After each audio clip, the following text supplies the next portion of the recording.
Mr. President, I look forward to working with my colleague from Pennsylvania on that sound bipartisan policy he's talking about, and I want to talk a little about that today. He mentioned Senator Vandenberg, who I believe famously said that partisanship ends at the water's edge. I think he would have been very surprised by President Obama's comments beyond the water's edge in Turkey yesterday, where he attacked Republicans who dared to talk about the need for us to ensure that we know who's coming to our shores, and specifically with regard to refugees, have a proper vetting process in place.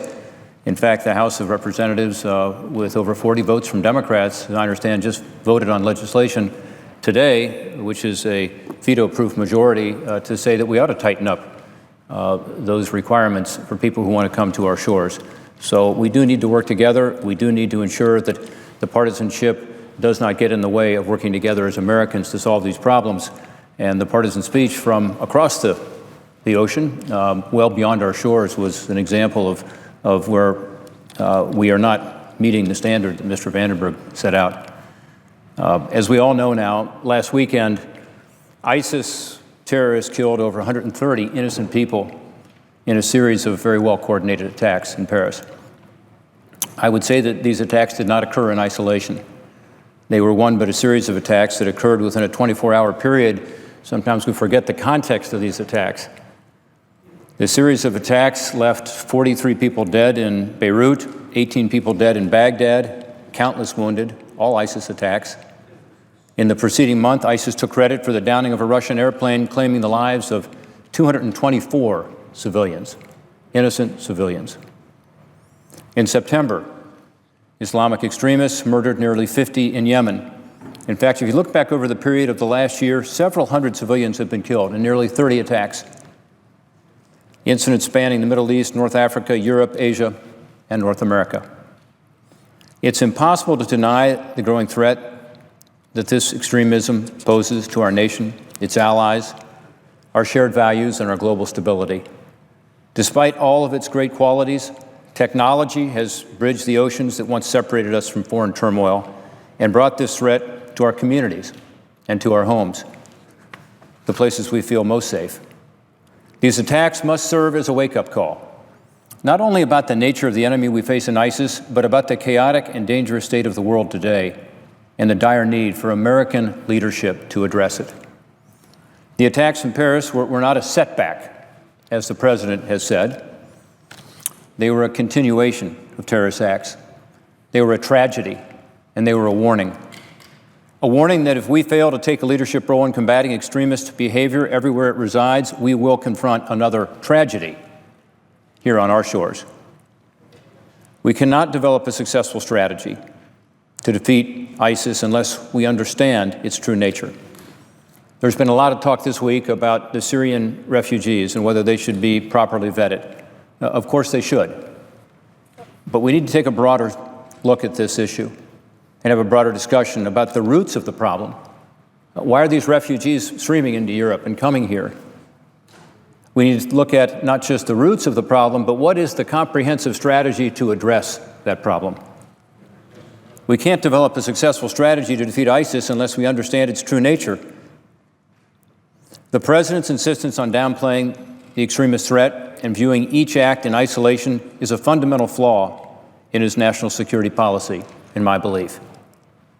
Referring to ISIS as JV, as it seized nearly one-third of Iraq, publicly stating that ISIS had been contained just hours before the attack in Paris, and then referring to those attacks as a mere setback, are all symptomatic of this failed policy, in my view. I think this is a time for moral and strategic clarity. Think of Roosevelt and Churchill in World War II. Think of Kennedy and Reagan in the Cold War. Times of crisis require seeing threats as they are and not as we might wish them to be. Nothing could make me happier than if the President of the United States would provide this clarity. We now know that the Paris attacks were planned in Syria, organized in Belgium, and carried out in France. This revelation is yet another confirmation of a key fact that many of us have been saying for years: ISIS is a global threat with global reach and ambitions. It is motivated by a radical Islamist ideology that, while rejected by the majority of Muslims, nevertheless holds great appeal to too many Muslims around the world. This ideology rejects any form of government that is not based on a radical interpretation of Sunni Islamism and holds that it is the duty of all Muslims to wage jihad against those who do not share their views, including, of course, the United States, including, of course, Israel, including, of course, the apostate regimes, as they call them, like America's Arab allies, all through the Middle East. The President continues to insist that the limited scale and scope of the administration's strategy to counter ISIS is working. But ISIS is not just a nuisance to be managed, it is a global threat to be defeated.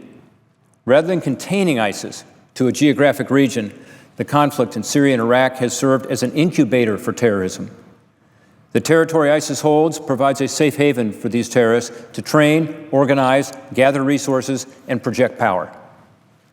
Tens of thousands of foreign fighters from Europe, the United States, and around the world have flocked to the front lines of the global jihad, and many return home with the training and resources necessary to carry out monstrous attacks. Meanwhile, a flood of refugees fleeing atrocities and persecution in Syria have provided ISIS operatives a community in which they can easily hide. Indeed, at least one of the Paris attackers, it appears, was someone who disguised himself as a refugee to get into Europe. The enemy is cunning and knows that it cannot defeat us on a conventional fight on the battlefield. So it is employing asymmetric warfare to attack our values and degrade the collective security of our nations. They know they have access to every home, and they are using modern media technologies to exploit a disenfranchised minority. Their audience spans the globe. Think about this. If they only reach 0.0001% of the global population, then they have an army of over 500,000 potential terrorist recruits. More intelligence cooperation between the United States and our allies is absolutely necessary to track suspected ISIS terrorists and prevent them from hiding their presence and launching attacks. The United States should also increase the scale and intensity of military operations against ISIS targets. If we can give the French the intelligence to be able to attack key ISIS targets in Syria, then why haven't we used that intelligence ourselves to degrade the enemy? We must intensify the use of our military. We must intensify U.S. Special Operation Forces and local allies. We must defeat ISIS forces on the ground and retake territory. As I've argued for a couple of years now, we cannot ignore the broader conflict in Syria and must lead our allies in pursuing a comprehensive strategy to not just defeating ISIS, but also achieving a negotiated resolution of the Syrian conflict. Over 4 million people have fled Syria. The government of Syria has murdered over 200,000 of its own citizens. I saw an interview today where someone was asking one of the refugees from Syria, what is their preference, to go to Europe or go to the United States? And the refugee said what most refugees said, I want to go home, but I need a safe haven there. We should have a no-fly zone in Syria and provide the ability for people to stay in their own country. Military force alone will not solve this problem. We obviously need to do more and engage the Muslim world in this effort, but it can shape the parameters of an acceptable solution. These measures are all important, but they all stem from the recognition of something far more fundamental. In the absence of U.S. leadership, chaos and instability ensues. It takes active American leadership to reassure our allies, to deter our enemies, and to uphold the international order upon which global stability and prosperity depend. We should not be the world's policeman. I agree with that. It's more like being the world's sheriff, where you bring a posse together of like-minded nations, whether it's the NATO countries with regard to Ukraine or whether it's our Sunni allies with regard to what's happening in the Middle East. We must be the sheriff that pulls the posse together. In the absence of that leadership, we will not meet this challenge. In the Middle East, the chaos we see is not just contained in Syria, and it's not just confined to ISIS. As the United States prepares to provide billions in sanctions relief agreed to in the Iran nuclear deal, Iran has been very busy. Iran has sent ground troops into Syria as part of a new joint offensive with Assad, Russia, and the terrorist group Hezbollah. Iran has tested a ballistic missile They have arrested several American citizens living in Iran. They have again threatened to wipe Israel off the face of the map, of the Middle East. And Ayatollah Khamenei has now banned any further negotiations with the United States of America. Meanwhile, Russian forces are conducting combat operations in the Middle East for the first time since 1941. And Russia has launched a sustained air campaign, not really against ISIS, as Putin claims, but almost entirely against U.S.-backed rebel groups and other moderate groups opposed to both ISIS and Assad. There is discussion of them targeting ISIS more. I hope that's true. In Europe, Russian forces continue to occupy portions of eastern Ukraine and continue to occupy Crimea.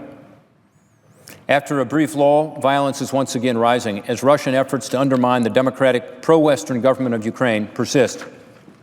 Russia also continues to wage an unprecedented information war that leverages all elements of national power to confuse, demoralize, and mislead. In the meantime, hundreds of thousands of refugees fleeing conflict in the Middle East stream into Europe, threatening to overwhelm Europe's ability to vet and process them and create opportunities for terrorists to evade detection and conduct attacks like those we saw in Paris. In the Pacific, China is building artificial islands in international waters to reinforce its claims in the South China Sea. This is the world that unenforced red lines and leading from behind have created. It is a world where the very structure of international order is under siege, and where the direction of our collective future is brought into question. Of course, this trend is not irreversible, but the United States must first step out of the shadows. Ronald Reagan spoke memorably about peace through strength. We must be unambiguous in our support of our allies, and we must be clear-eyed and resolute in standing up to our foes. This is the path to peace and security for us and for the world. Thank you, Mr. President.